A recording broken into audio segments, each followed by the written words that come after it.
Man, this camera's looking great. I like it. Hey, how are y'all doing today? Another episode of the Collective Spotlight, and I'm actually really excited about this. I feel like I say this every time Travis is on the show. So no, nobody new on the show, but Travis actually has a brand new project that he's been working on forever, is super close to his heart, even more so than Voodoo Nations and Broke Down and everything he's worked on before.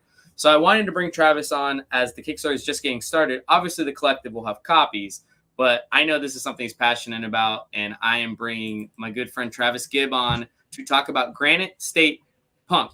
Yes, Granite State Punk, yeah. Now, I know the first question some people will have that didn't use the Google machine before they got here. Which state is the Granite State? So Granite State is the great state of New Hampshire. The motto is live free or die. So they don't give you a lot of options at that state. You know, they're kind of very aggressive on how you live your life. But yeah, the Granite State is the wonderful state of New Hampshire where I am from. So other than obviously it being where you're from, what made you want, I mean, there's probably tons of reasons, but what really made you want to dive into a comic book about your home state, you know, your hometown? Like, I know everybody probably dreams of doing something like that in their career, and you're kind of decided to go ahead and do it. Yeah, so I had been planning on, you know, obviously, I think you're 100% right. I'm going to shut down Facebook here so it doesn't beep. You're 100% right. Everybody has that idea. Sorry. Patrick is going to join us in just a second. Sorry. Awesome. I'm telling him to join us. Sorry, guys. This is live. It's as live as it gets. Yeah, it's live as you get. So, like everybody, you know, you want to tell your story. You're 100% right. You want to tell your story of your hometown, where you're from. And my hometown is very special to me, not only because it's where I came from, but in the indie comics community, it's important because I come from the town right next to Dover, New Hampshire, which is where the Ninja Turtles were from. So it's a very important area for indie comics, very important to me and for all that's going on. But what I'd like to tell, just especially, I probably won't tell this on any other program except for this one, because it's important to Orlando and to the Collective.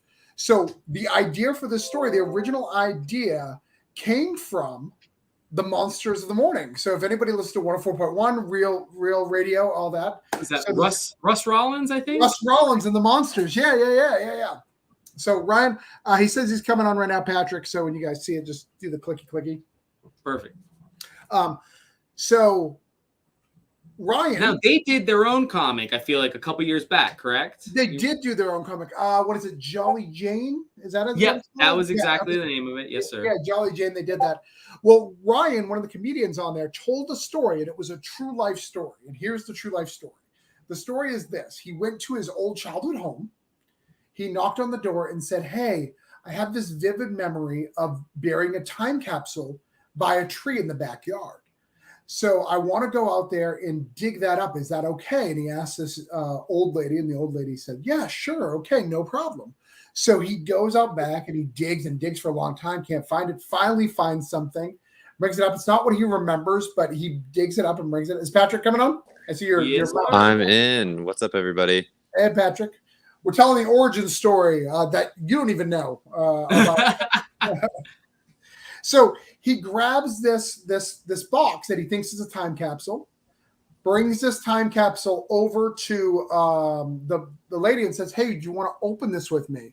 This lady has a white face on her and goes, "That's my dead husband that you unburied." So he's flipping out and he runs. He drops it and runs. So that's the story. And then when I came to Patrick, I was like, "Hey, I have this idea of witches and all this thing tied to the Old Man in the Mountain, which is a New Hampshire landmark." But the crux of that story is this guy who thinks there's something buried in his backyard. He digs it up, and when he digs it up, in our story is skeleton bones everywhere. So you kind of gave us a background a little bit. You're kind of a PR guy in a sense as well. If you were putting this in, granted, actually, I don't know if I can say it, or if you were putting this in Diamond, how would you write the solicitation? Oh, that's hard. So I would say Granite State Punk is a rare and gritty look at witches, New Hampshire, addiction, and punk rock. kind of give it a little bit of everything. Cool. And how'd you end up finding Patrick as your artist? Well, so Patrick can tell more about his stuff as stuff. He is well known for another book that I'm a fan of. Actually, I hired him for Patrick. Did I message you or Chris? Who did I hire first for Cthulhu Invades Wonderland? I think it was Chris. Okay. Yeah. I don't know about well known, but thank you. I'm glad you like it. Yeah, so I hired Chris, his co-collaborator on Discordia, and I'd love him to have a chance to talk about Discordia for Cthulhu Invades Wonderland. And he was like, "Can I bring Patrick?" And then he showed me Patrick's art, and I was like, "Yes, please don't invite anybody else. Absolutely, you have to." He's like, "We kind of are a team. We kind of stick together." And then, like any team, I'm like, "Yo, Patrick, you do side work? How close are you with Chris? You know?" But tell us about Discordia. So Discordia is a book that we've done. We just successfully kickstarted the second issue of, and it's like a sci-fi horror noir mashup. It's a lot of like homage to like Lovecraft, as well as, you know, stuff like more like horror movies like The Thing and Alien, which of course are also very Lovecraft inspired. But it's like that very like dark psychological horror with like some kind of grungy steampunk elements as well. Nice. Are you just the artist on that, or are you doing writing on that as well? Primarily artists, but we are co-collaborate. Like we're co-creators. Chris Jerome and I are on that project. So I have some creative control over it. We kick back and forth like the bigger story arcs, and I'm changing stuff all the time. I'm sure it drives him crazy. But mostly he's doing all of the actual like gritty work of doing the writing, and I'm doing all of the art with some notes. Nice. Well, and I want to point out, he said 2 issues, but that's doing a disservice. Tell him how big these issues are and the issue 0. Like, it's not like a 20-page little book. Yeah. Okay. Fair enough. It is. I think both of the issues are. I think the second one's a little bit shorter, and it's only 30 pages. The first one I think ended up being 34, maybe 36. So which is a cool thing about doing indie comics and self-publishing, is that you can, you know, if you want a few extra pages to tell the story, you've got as many pages as you want. And yes, we kickstarted issue 0, which we did a series of shorts which introduced different elements that are present in the world and kind of laying the foundation that we're then playing around in for the continuing story. We also have done 3 other, because I think we've done 6 Kickstarters. We've done 3 other basically spin-offs or one-shot that all take place in the same universe with some characters overlapping, but aren't necessarily related to the ongoing narrative. Nice. I feel like most of our viewers know Travis's comic book origin story, but I'd like to always ask my guests, like, you're an artist. What was your comic book origin story? What comics or art books or anything like that did you pick up at an early age? And when did you know you wanted to do, you know, art like that? Well, I knew I wanted to do art when it was the only, like, art classes were the only college classes that I didn't skip. I was like, well, I maybe have to stick with this, otherwise I'm going to be here a while. And specifically, and it's cool because this has a punk rock connection as well. I did a research paper on Sean Murphy's Punk Rock Jesus. Nice. Like my sophomore year of college or something, during this intro art class. You had to pick an artist and write about them. I just like went to my local comic book store because I was, you know, people were doing Van Gogh and, you know, and whatever, which is it's all very cool, but isn't exactly what I wanted to write about. So I went to my comic shop and I was like, I don't know, I haven't looked at comics in a while. I certainly read comics when I was a kid, but I wasn't a huge reader. I think I had an X-Men subscription for a while, maybe some Spider-Man. I read a handful of trades, but nothing huge. Yeah, and I saw this Punk Rock Jesus. I was like, wow, this is sweet. I didn't really know that comics could look like this, because I had kind of been reading maybe around like Ultimate X-Men or something, which is, I still have it's near and dear to my heart, but it's not the same thing. And I was like, wow, you can really get wild and be really creative and expressive with line art. And so that's really what got me into it and has kept me into it. Since we're talking about art, we had a viewer, Sage, who's a customer here. I think he's actually working on his own comic book as well. He asked, do you guys use Procreate, Clip Studio, traditional drawing? I guess he wants to get an idea of how you guys typically go, how your process is. Sure. Travis, you want me to go, and then maybe you can give a broad overview of other people's stuff? I'm a writer. I use a Yeah, I was gonna say Word Travis like document. just like says looks good. I sometimes use Final Cut Pro, but that's when I was doing films, and I don't do those anymore. So Gotcha. You Right. may go. Cannot be purchased or rented anywhere. He's got them in a vault. Right. Yeah. Well, I do all of the line art is traditional, so it's pencils, multiple layers of pencils. I have sort of more recently, like in the last couple of years, started doing like underdrawings in either red or blue, and then going over those again and just like a standard graphite, and then inking them. And then all the color I do traditionally. And I actually use GIMP. Clip art is fine. I don't know. It's just the one that I happen to use the most. And it's a free to use. So that's also kind of nice, especially if you're getting started. What was the name of that one? Just so Sage knows? GIMP. GIMP? Funny name, good program. But yeah, because Sage was saying he uses Procreate, but there you go, Sage, because I know you're working on stuff, and we always love obviously we love Travis, so we love when people locally can get their comic books in the store. Travis was the first, and he started. I don't ever tell people, hey, you got to go thank Travis, but if anybody were to write thank you letters, Travis Gibb is probably one of them, because it was the first book we ever did on Kickstarter, first book we did a store exclusive for, first local creator we ever put in the store that wasn't through Diamond. So, I mean, that's why he's a frequent on the show now. Very cool.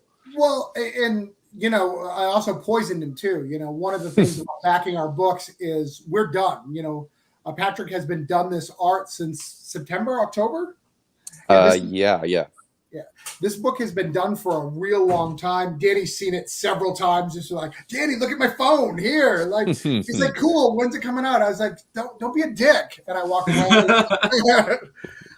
It's just trying to get these wonderful books out and doing it. But one of the things about a collective is they handpick Kickstarters when they back them to get ones that are coming out quick and to produce, which is, I think, a kind of about, if you're going to do this and you're going to do it to resell, you've got to do it to get it to them, because they don't want to wait a year for issue 2. That's not going to help them. So I know we talked about New Hampshire a lot. I feel like we've glazed over the punk stuff. Yeah. Tell me how punk we're expecting to get and why punk was the choice. Give me all the punk that I want right now, Travis and Patrick. This is a you one. Yeah, I know. So believe it or not, there's not a lot of punk rock music in this book, but there is tons of punk rock ideology. Is that how it's ideology? Yeah, the way they think, the way they talk, the way they express themselves. This book is me firing on all cylinders. Like, there's a lot of words, there's a lot of fourth wall breaking. I'm gonna yell at you guys. Hey, Trish. By the way, because I haven't said it yet, and Patrick probably doesn't know this, we just got Projects We Love. Hell yeah! So you guys launched like 4 or 5 hours ago, maybe. Don't make it weird. Don't make it weird. We're actually doing really well. We just crossed. We're probably going to fund today. We're at $2,000 and stuff. We're doing really, really well. But that's just a sign of Patrick's art. Patrick, I don't want to insult any other artist, so I apologize. Patrick is the best artist I've worked with, like quality wise. I don't want to insult anybody. I'm sorry if Thanks, that's man. off, That's but sweet. He is the best quality of the art that I've got. Every page is amazing. And what's worse about it is he's so good at his craft. There's so many times that I was go to Patrick, I don't like this panel. And then he'll explain to me the intricacies of why he made that panel. I'll come back a day later and I'll be like, fine, you won this one, but I'm going to win one. And I didn't win a single one. So sorry. Travis. Yes. You guys, I'm going to throw it up on the screen if you don't mind. There we go. So you're at, and don't mind our email. I don't know. Kickstarter is dumb. Don't mind that red thing. You're at, like, I want to say before I clicked here, it said 74%. Yeah. So you're at 74%. A couple hours in. You said a couple days earlier that this launch, this book, had you nervous. Why was that? The reason why is I have not put on retail tiers. So I'm in negotiations with, and Patrick knows this and Danny knows this, with a publisher to do it. And we're scared. I was scared because a lot of my big number backers are retail tiers, like the collective themselves. And it's not that I'm not going to sell to retailers. I'm just not going to have tiers and give them a whole bunch and do the stuff. So it's scary to me doing this without that like big, oh, well, such and such. I have like 3 or 5 to 10 Kickstarter retailers who back me every time, knowing that they're going to drop $200, each of them. So that's a $1,000 or $2,000 right there. So I don't have to worry as much. So it was a little scary. So with that being said, what's it feel like? What did it feel like seeing those numbers come in, knowing that, you didn't have $100 and something coming in from the collective. You didn't have those bigger pledges coming in from stores. How surprising was that? And kind of what's been your reaction so far today? Oh, I'd actually love to hear Patrick answer this, but I'll answer it first. It's been amazing because I think, Patrick, this is the first time you've worked. Oh, no, I guess you worked with somebody else for Seasons, right? Yeah, and I've done a handful of other smaller projects as well, but yeah. But Seasons, that's not even fully you, because somebody does chapter 1 and different version does. So this is the first, like, you and me. This is our book, right? So it's a little different, and then you have Discordia. But anyway, sorry. It's been amazing. Like, people have shared me out, but said so many positive things about this book, about the community, about Patrick, about myself, and like. It's been really, really good because this book is so important to me. It means so much to me. It is the best thing I've ever written. And I thank Patrick for what he's done for it, because it's been really hard because I overwrote. I wrote tons of stuff, and he had to figure out a way to make it work and give me room for dialogue. But it's killing it. I mean, look at that cover that Patrick put together. Look at it. I was gonna say, that's Patrick's cover, correct? Yep. Yeah, and I'm kind of, so I'll be real, I'm kind of mad at how good Patrick is and that he's your sequential artist, because his art style would be perfect for the A Day to Remember homage that I wanted to do. But now he's your main cover artist, so it's like, how can I take him from that? I mean, he can do homages. Don't worry about it. We can sort something out. That art style, it screams, the Homesick album cover, and that's exactly what I was thinking. Since we're in Central Florida, punk, A Day to Remember, Ocala. I just think it makes sense. But no, let's do it, buddy. Yeah, hit me up. I like the enthusiasm I'm getting from Patrick. I usually only get that from Travis, so I'm digging it right now. No, Patrick has been super enthusiastic about this thing. He's either a really good liar or he really loves the project. I don't know which one, but I don't care. I like how you went with the New Hampshire motto right there, right? Live free or die. Yeah, that is a big stickler to the book. The main character, which I changed his name, I don't even know if Patrick knows this. I changed his name to Zeke. He was Chase when he was writing. But he has a tattoo. He has a heart on one side and a skull on the other side, and lines that go across. Actually, if you scroll up a little bit to the cover before this, you can kind of see it really clear. The link is, by the way, granitestalepunk.com. There you go. See it right across, and it's kind of showing like for a punk, living or dying is the same thing, right? By dying you live, or by killing yourself you die. Like, it's very punk. And we did, believe it or not, Patrick and I actually had lots of talks about when he's running away from things, like death is shown, and when he's not, like the heart is shown, like really adding this extra level if you get deep into it. It's like we know what we're doing. So, just because my mind kept running around saying, where have I heard Seasons? Where have I heard Seasons? Is that Nander's book? Yeah. Yep. Okay, because me and him talk a lot, and I was like, Seasons. I've heard of this. So cool. That's cool to know somebody else that worked on that book too, because I talked to Nander a lot. Sweet. Yeah. What issue did you do? I did the present day. So I did the cover not for Seasons, for Lifeline. Oh, okay. Which is Nandor's. That's what I was stuck on. Okay.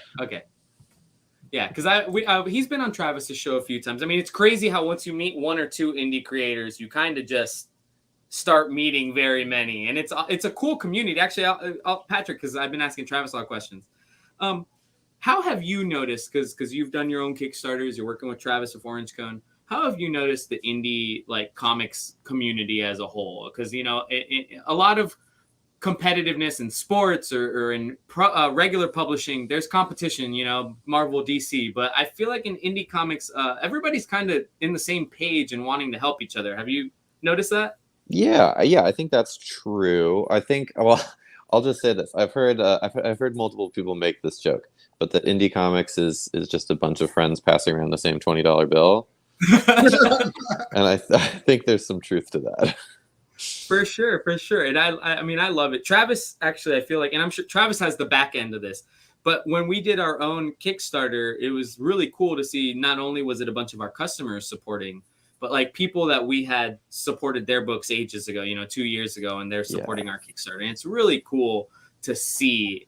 What's it called on Kickstarter when you've backed like 60 million things, Travis? Super backer? Super backer, yeah. That's how you become super backer. When I see super backers backing our things, I'm like, oh man, this isn't their first rodeo and they trust us, and that's really cool to see. Yeah, definitely. So Travis,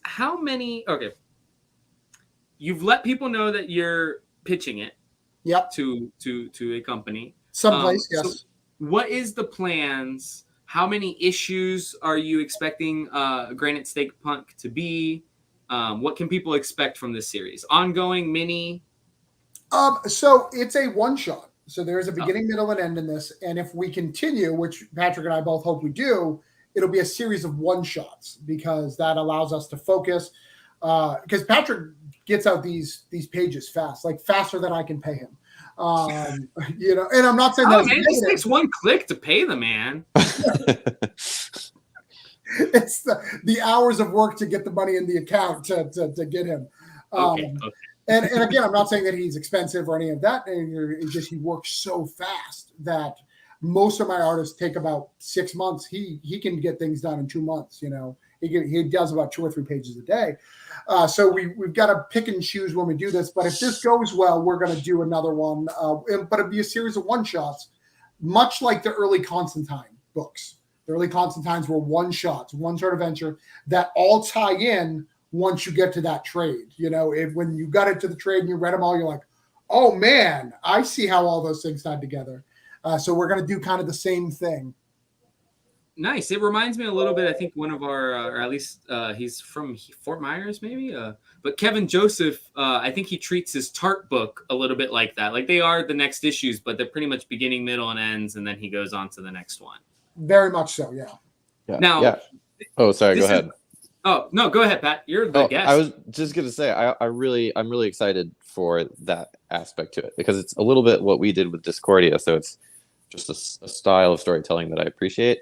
But I gotta say, as a comic reader, I am exhausted by the amount of different titles you need to read and back issues that you need to read if you even want to like look at picking up something new. And it's just the like media, the format of comics lends itself to being short and punchy, and I just feel like sometimes people ignore that, and it's cool to be able to really lean into it. No, for sure. And an example of this, and I'm and granted, I wasn't even around really when this was starting, but everybody tells me Spawn. Spawn started with him having a timer on his powers and that this was not going to go forever. And here we are 320 something issues in. And, maybe, not as many people are as excited anymore. Sure. Yeah. I mean, Todd's really excited. He keeps coming out with brand new books. Todd is ecstatic, but readers, as Patrick said, comic readers, just it's tough. It's tough to get in. Both of you guys, because you guys have worked on comics before. Now, does it take you? Is it a different approach? Is it a different mindset to go into one singular book and know, hey, I'm doing a beginning, middle, and end? Like this is not. I'm not doing a cliffhanger. I'm not doing. It. Do you approach that differently? I mean, for me, yeah, absolutely. This book had to have everything I wanted to say, just in case it never did another one. So it had to have a lot to say. Hence, I say a lot. I say a lot.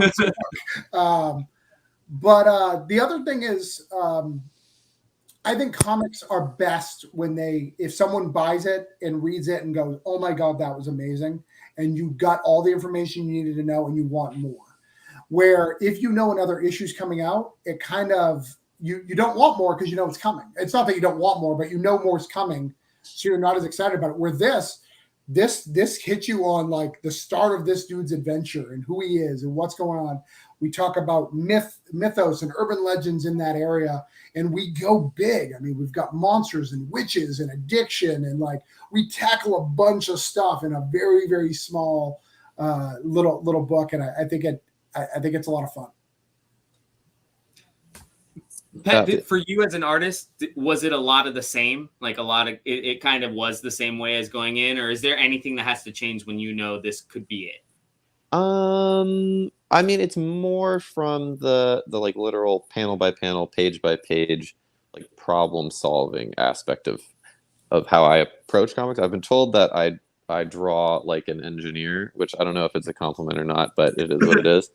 Because it is like there's a lot of different elements, and when you have limited page real estate, you only have X amount of space and panels and pages to tell that story. You have to be really precious with what you show and where the focal points are and everything. So I don't know. I mean, it's not that different because that always is the case, but you're definitely more aware of it, and there's certainly more elements and stuff, which is both challenging because you have to go through a lot of different material, but also exciting because you get to do a bunch of different things. And Joe just popped in the comments a second ago saying, "Comics, you go big or go bigger," which I do feel is 100% Travis's approach on it. Yeah, it's funny. This book feels like the biggest thing I've ever done, even though it is literally the smallest. Here's a one shot, right?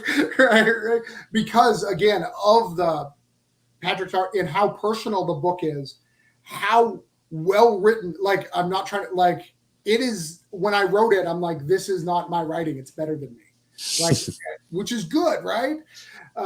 Have you ever read a book or seen an interview with a guy and been like, oh my God, that book's going to be awesome. And then you read it and go, oh, that wasn't as good as he described it. Like he described it way better than that book was. I think this book is the opposite. I think I describe it not as good as the book itself is. So so it's Orange Cone production book. Mm-hmm. People who've been following you since the early days of Orange Cone, when you were doing anthologies, when you're doing Broke Down, Voodoo, how would you say you've grown as a writer from the inception of Orange Cone to now? And do you think it's something that people can see that, like, if they go back and read Broke Down 1 and they read Granite State Punk, do you think they'll see your growth as a writer? Yeah, I think if you read Voodoo and you read Broke Down, you will know that I took what people liked about both and put them together and made this book, right? What do you like about Broke Down? They like the dialogue, they like the wit, they like the back and forth. What do they like about Voodoo? They like the scary, they like the creatures, they like the strong origins and the tight story. You know, in Voodoo Nations #1, a lot of people talk about how tight that story is because it's a tight story. Like issue 1 has a beginning, middle, end. That could have been a one shot. We could have never done another issue. People would have been very happy. This kind of takes that element of what I did really good in Voodoo, kind of put it together, made it super hella personal because it's set up in my hometown. Added mythology, made up mythology about the Man in the Mountain. And just to let you know, my wife is my editor. When she read the mythology, she's like, hey, Travis, can you send me a link to the urban legend of all the stuff of the Man in the Mountain? I'd love to see it so I can compare it to the book. I was like, babe, I wrote it. And it was kind of weird to me because I was like, you never questioned if I wrote the Voodoo stuff or like, but for some reason, and again, it's when I knew I had something here. Like, and you can feel my enthusiasm. People have messaged me all day. Like my enthusiasm for this book, it's not that I'm not enthusiastic about other books, but this book, I've wanted this to come out. And I know Patrick has too, because Patrick every month since September been like, hey man, just curious about the launch. We don't have a cover. You want to do it? We made a book. What do you want to do? Is this book real? Like, did you just get this for your home? Like, yeah, Travis just reads it in digital a couple times a week, and that goes to the archives. Travis, before we get out of here, and I'm definitely going to let you guys plug your social media and your other books, but there was another announcement, kind of. I know we've in the store told people here and there, but Tales from the Collective Initiative was our first ever Kickstarter book. and it did decent. It did pretty well. It did all right. I was Where do happy you with grab it? It's right behind you. Other way. There you go. Where's my mouse? Where's my clicker? Yeah. Tales from the Collective Initiative. A very cool. Originally, it started as kind of just, hey, these are 4 people that are very friendly to the store, and let's do this. Let's see what happens. And it did really well on Kickstarter, enough that we're doing a volume 2. Travis has been nice enough to kind of be project manager on that and help take a lot of stress off my plate. But you went ahead and got the teams together, Travis. Do you want to go ahead and let people know what the teams will be for volume 2 or the 2022 book? Absolutely. So this will be connected to the launch year 2 in this location, right? Yep. March 17th, we celebrate 2 years, and that Saturday we will do a big party. So we have my wife, Heather Gibb, her first story from Orange Cone, which is Pup Van Winkles, which is really cool. That's going to be in there. So my wife is a great writer herself, and she's put it in there, which I think is really cool. That in the first one we did Wendy, which is Chuck is known for writing, Chuck Mineo, and then Wendy is I think it's the same kind of a passing of the torch thing, like let the wives play, right? We've got Baron, who is a book that you can buy in the store right now. Baron, he did 2 issues of his book. It's a very, very cool, like voodoo. It's a voodoo-esque story, like a voodoo superhero story. He's going to be in it. That's CJ Lab, who's from here as well. I think he's Orlando. So Heather and CJ are local. Correct. We got Joel Quinn. Joel is doing his Cosmic Greetings stories. So he's got a new little short story. I think it's 6 pages in that book. If you haven't picked that up, I know the collective just bought some, so try to catch up on that. Then we've got it's called Big Sam. The Black Sam, I'm sorry. It's a pirate book, and it's a crazy book by Nathan Chu and C.R. Florence. Great people in the community. They're out of Boston, New England. And what's cool about their book is this is a true story. So it's about this crazy pirate who wanted to marry this woman and said, hey, will you marry me? And they said, no, you don't have enough money to marry me. So he went and robbed pirates down in Florida. Like robbed them and brought money back. And then when he got there, they're like, how'd you get all this money? And he didn't want to tell that he robbed pirates. And so they eventually like killed him and murdered the wife who loved him, like for being a witch and all sorts of crazy stuff, all sorts of rad stuff. But he's a great artist. So you got a pirate book in there. And then there's one more. I don't know why I'm struggling here. Oh, and then favorite for the collective, 47 Furious Tales is going to do a small little tale in there. So and he was on the show last week, right? Yep. And I think he popped in a little bit earlier today. He was in the comments. But yeah, Will Sam Quinton, Alexia Valhausen, who are, I believe Will is Kentucky and Alexia might be New Jersey, New York, or something like that. But they're the creative team behind 47 Fierce Tales, and it's always done well here. So we're excited to work with them on our little project. Yeah, awesome. So it's really cool. It'll launch in March. So the Kickstarter will be out before then. We'll have it available for that March launch. And then in October, because I'm going to announce it right now, we have another horror one that we're going to do. So we're going to take stuff. And what's cool about these books, you can get in the store. This is an exclusive story to the Tales of Collective. And then you can get the regular main series in the store, which I think is a really cool connection to it and kind of ties everything together. You know, we got to get some Discordia in there. You got to get some. We'll get it sorted. I was literally going to say we got to find a way, whether it's covers or the book. Like we got to get Patrick involved because he seems like he loves indie comics. His art is awesome. I mean, we got to get Patrick in here one way or another. Granted, this happens with everybody Travis works with. I feel like Travis only works with cool people, and it's just like, now somebody else on the roster. I feel like I'm the New York Yankees, and I'm just like, all right, like, yeah, all right, here you go. All right, buddy, get in here. Take a jersey. Yeah. All right, first off, this is a New England book, so we don't talk about the Yankees. Right. Well, the Boston Red Sox, prior to like, you know, they weren't doing much of the money spending prior to Theo Epstein. So I just have to say. well let me say this, because I haven't put the team together for the October book yet. Patrick will be in it. I will tell you, because I will either pay him to do a 4-page Granite State Punk story, Patrick looked surprised, or Discordia, because I think Discordia is also a good fit because we're doing a horror-based thing. So one of those 2 books will be in there. We'll figure it out.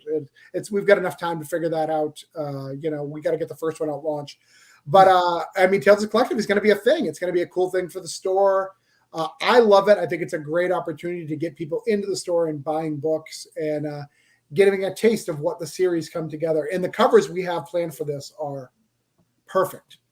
I am so excited for one of the homage covers that we have planned, just because it's a childhood favorite movie of mine. I mean, heck, I'll say it. We want to do a Hook homage from the Robin Williams movie, because pirates, right? Why not? So I'm really excited to do that. I know a lot of artists want to do original things, but homages every once in a while just really speak to me, and I do love getting an homage every once in a while. So I'm excited. That will be the one. Last time we did 2 homages. We did Justice League and Avengers. I think this time we're just going to do 1 homage, but we're excited about it. Awesome. And before we get out of here, I'll start with Patrick. Where can people, do you have a website? Where can people find you on social media? If people are loving you today, where can they go follow you? Yeah, I do. So I've got a website. It's Patrick Biermeyer Art. Pretty standard. You should be able to get there with a quick Google. I'm on Facebook, Instagram, and Twitter. Just one account for Facebook, so it's just Patrick Biermeyer. And Instagram is Patrick Buer, and Twitter is Polywags86 for whatever reason. I like that come one. in, say hi. But yeah, man, thank you so much for coming on, and definitely, guys, give Patrick a follow. You will definitely be seeing more of him. I mean, you'll definitely see his artwork as soon as we get Granite State Pumpkin. Knowing Travis, heck, that's going to happen before February is over, and February is probably a shortened month. I mean, paper shortages might affect us a tiny bit, but I think Travis is planning on getting this done pretty quickly. But definitely give Patrick a follow, because you will see more of him here at the Collective. Sweet. Yeah, like I said, the book is done. So we're doing the letters right now. In fact, I just told Patrick earlier today he's going to look at the letters just to make sure he's good with it and there's nothing tough. Because Patrick is actually a very, very good artist and has a really good eye for something if something looks wrong. So I definitely want him part of that process. But we'll send it to the printers before the Kickstarter is even done to hopefully offset some of that paper shortage, right? Yeah, heck yeah. No, and I mean, Travis always, heck, I feel like Holiday Spirits just ended. He fulfilled it and is on to the next Kickstarter. So, like, Travis is a man of the Kickstarter peoples. Absolutely. And Patrick is in Cthulhu Invades Wonderland. So. Woo! Oh, yes, right. Yeah. Patrick has a nice lineup for 2022 as well, then. Oh, you should see his March Hare. His March Hare story is crazy go nuts. Like he draws a crazy bunny. If anybody's looking to hire someone that needs to do a quick out, drug up bunny, Patrick is your man. All right, so I know where to go for my Who Framed Roger Rabbit homage then, right? There you go. Travis, everybody knows of Orange Cone Productions, but if they want to follow you guys, what are the websites and links and social medias? So, all I want you to do right now is go to granitestatePunk.com. Like, literally, all my other stuff doesn't matter. Like, don't worry about, wow, that was a big backer. Sorry, our numbers just jumped up tremendously, and I'm very confused. I like it. I'm just very confused. Yeah, I'm going to take some credit for that. Might not even been somebody watching the show, but I'm going to say they were watching the show. Yeah, they were definitely watching the show. Definitely. Definitely get this book. Definitely check this book out. This book is the best thing I've ever written. Patrick is the best artist I've worked with. The story is fucking fantastic. It is punk rock. It is awesome. We've got witches. We've got hot chicks. We've got monsters. We've got skulls. We've got punk rock. Everything is in here. Back this book. Because if you back this book, I can go, Patrick, they've given me money. I want to give some to you to make more punk rock shit. More book. So let's make some more punk rock shit. And how could I say no to that? Right. And like seeing this creative team here, guys, and Travis works with amazing people. This isn't saying anything lesser of his other collaborators. This seems like a dream team right here. I mean, Patrick clearly is excited to be here. His art works great with the type of story he's telling. I can't wait to get this in store, guys. And I know it's going to happen very soonish. Thanks, crew. You're too kind, I'm sure, but I appreciate it. Yeah. So anything else either you guys want to say before we get out of here for today? One thing, just because they're always here to support us, Brick and Brack is live, which is Mike's book. I think it's what it's called. What is it called? Hold on. Am I saying it right? I'm probably saying it wrong, and I feel bad. Mike, feel free to Brick drop and, no, it's Brick and Fetch. Want to have fun? It's another couple of witches. Great book. Highly recommend checking out. They also got projects we love. So, but they've been a great supporter. They send you guys a message, and since they're here, I want to get it. And again, Patrick, thank you for lessering yourself to work with like someone like me. Oh, my pleasure, buddy. Don't mention it. For slumming it. I appreciate it. So there is Mike's link. Mike is awesome friend of the store. I believe him and Trish send us a holiday card for like every holiday, even like Halloween. So we love Mike and Trish. We'll definitely talk with them about getting that in the store as well. But guys, thank you so much for coming on. It definitely won't be the last time I see you guys, and it definitely won't be the last time our customers see you guys. So thank you so much for the time. Patrick, it was awesome meeting you. I can't wait to see more. I can't wait to see the book, really. So thanks. You too. Thanks for having me on. No problem, man. Take it easy. I'm going to throw you guys backstage. And Travis, it was good seeing you as well. I'm going to wrap up the show. Thank you for coming on. Again, you're always a lifesaver. No problem. And one last time, guys, the book is Granite State Punk. It is on Kickstarter. Travis said it was on granitestatepunk.com, which is awesome. Travis is always grabbing those URLs. And definitely, if you have the time and you're out of state, go ahead and back it on Kickstarter. If you're local here to the collective and you really want this book, let us know, because as Travis says, he's not making the retailer tiers. So we need to know how many copies we might need to order from him. So definitely just let us know if you're interested. Definitely back this project. Back Mike's project as well. Brink and Fetch want to have fun. And we will see you guys tomorrow, where Max will have his $1 happy hour auction. So take it easy, y'all. And we